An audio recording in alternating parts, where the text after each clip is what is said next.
আসসালামু আলাইকুম, সবাই কেমন আছেন? আমরা ভালো নেই, কারণ হচ্ছে আমাদের এখানে গ্যাস চলে গেছে হঠাৎ করে, কোনো বার্তা না দিয়েই গ্যাস চলে গেছে। তো মানুষের খুবই ভোগান্তি। তো হচ্ছে এইভাবে এই যে ইট টিট দিয়ে কোনো রকম করে রান্না করা হচ্ছে, কারণ কালকে থেকে গ্যাস নেই, অনেকেই রাতে রান্নাও করতে পারে নাই। কারণ হচ্ছে লার্কি তো নাই, লার্কি কিভাবে মানুষ ম্যানেজ করবে, কিভাবে রান্না করবে? তো হচ্ছে কাগজ টাগজ দিয়ে কোনো রকম করে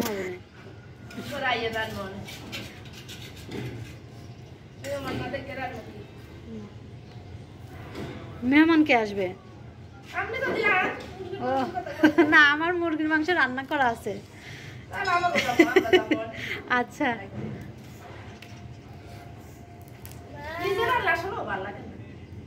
কালকে আমি রান্না করছিলাম।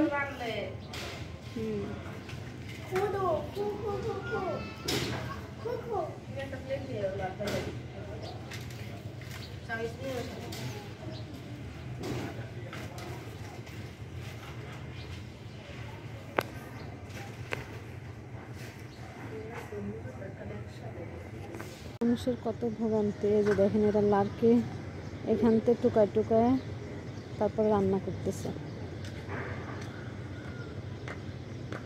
এরকম তো কখনো যায় নাই গ্যাস, গেলেও বলে দেয় আগের দিন, সবাই হচ্ছে সতর্ক হয়ে যায়।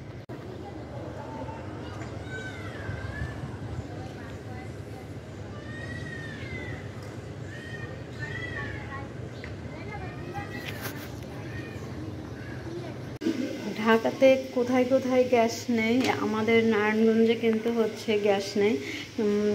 গতকালকে সন্ধ্যার পরে গ্যাস গেছে, এখন সকাল 8টা বাজে এখনও গ্যাস আসে নাই। এই যে সব ভোগান্তি,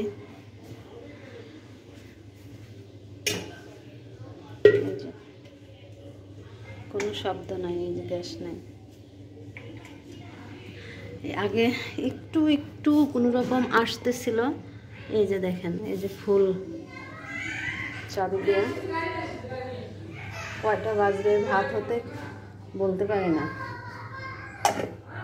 অনেকেই কারেন্টের চুলা কিনে নিয়ে আসছে, মানে হঠাৎ করে এরকম করে গেছে, কেউ তো আর প্রিপারেশন নিয়ে রাখে না, আর সবসময় তো যায় না, হঠাৎ করেই গেছে। আর যায় মাঝে মধ্যে আবার চলে আসে, কিন্তু আজ কালকে যে গেছে আর আসতেছে না। এই হ্যাঁ, এখন দেখে নিবেই যাচ্ছে। আল্লাহ, কি হবে? কোন এলাকাতে গ্যাস নেই? আমাদের নারায়ণগঞ্জে গতকালকে সন্ধ্যায় গ্যাস গেছে, এখন পর্যন্ত গ্যাস আসে না। এই যে দেখেন গ্যাসের নমুনা একদম টিপ টিপ করে জ্বলতেছে। তো আমরা এরকম করে এই যে ভাতটা বসাই দিয়ে রাখছি, কারণ কালকেও তো রান্না করা হয় নাই। আজকে যদি না রান্না করতে পারি তো কীভাবে খাবো? তো মাঝে মধ্যে যায় আসে, কিন্তু এরকম তো কখনো হয় না। একদমই যে গ্যাস নেই, ফুল স্প্রে। ভূমিকম্পের সাথে সাথে গ্যাসও চলে গেছে। কালকে 3বার করে ভূমিকম্প হয়েছে, এই ভূমিকম্পের কারণে গ্যাস চলে গেছে। অনেক সাধনার পরে আমার ভাত মনে হয় এখন হয়েছে, প্রায় 2 ঘন্টা লাগাইয়া, 2 ঘন্টার বেশি হয় নাই, আর একটু হবে।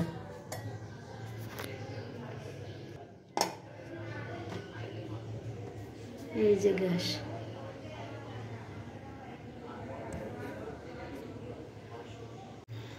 আজকে হচ্ছে আমাদের বাসায় গ্যাস নেই। আজকে না, কালকে থেকে গ্যাস নাই, কালকে সন্ধ্যার পর থেকে গ্যাস চলে গেছে।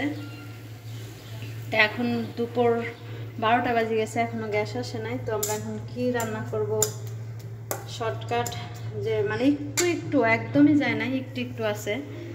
তো আমি শর্টকাট এখন রান্না করব হচ্ছে লতি। এই যে মানে শর্টকাটে লতি, কম জালে রান্না করা যায়, শুটকি দিয়ে লতি দিয়ে রান্না করব।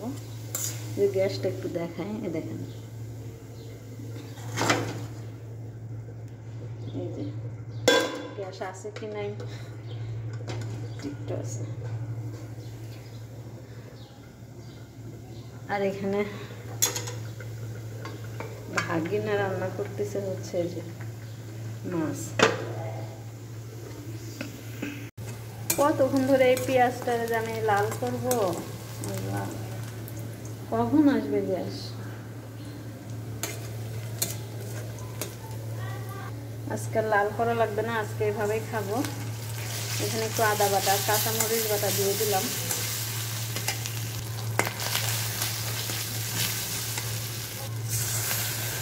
তারপরে পানিও বেশি পড়ে গেল। আজকে বেশি একদম স্বাদে খাইতে হবে না, গ্যাস নাই কিছু না, কোনো রকম করে জীবন বাঁচানো খাওয়া। এইটা যদি জ্বালাই তাহলে এটার মধ্যে আর আসে না, মানে একদমই আসে না। এটা অফ করে দিয়ে এটা জ্বালাইছি। কি খবর যে তরকারি? হ্যাঁ না, এটা একটু চিকন, ওই আগের গুলা একটু বেশি মোটা ছিল। আর চিকন নাই তো, এটি ছিল। গ্যাস ছাড়া রান্না বাড়া কেমন হলো? গ্যাস ছাড়া বলতে একটু একটু গ্যাস দিয়ে রান্না করছি, দেখি খাওয়া যায় কিনা। এখানে ডাল চচ্চড়ি, কালকের মুরগির মাংস, আর হচ্ছে যে ভর্তা ছিল, এগুলো দিয়ে পার করে দেখি আগে গ্যাস কম দিন আসে।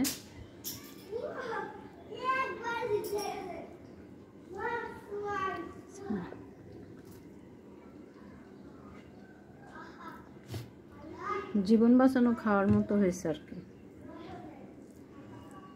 তো আজকের ভিডিওটা এই পর্যন্ত। সবাই ভালো থাকবেন, সুস্থ থাকবেন। আল্লাহ হাফিজ।